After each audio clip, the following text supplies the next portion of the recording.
പച്ചക്കൊപ്പാച്ചോടെ നിന്ന് അസ്സലാം മൊഴിയേ.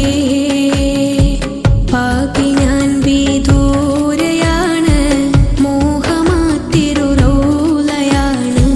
കരുണമന്ദിരമാ മദീന കാണുവാൻ കൊതിയേ. കനവിലങ്ങ് വിരുന്നു വന്നാൽ കൽബ് ഞാൻ പകുത്ത് നൽകാം. കാത്തിരുന്ന് നിരാശയാൽ ഞാൻ പാടിയ നബിയേ.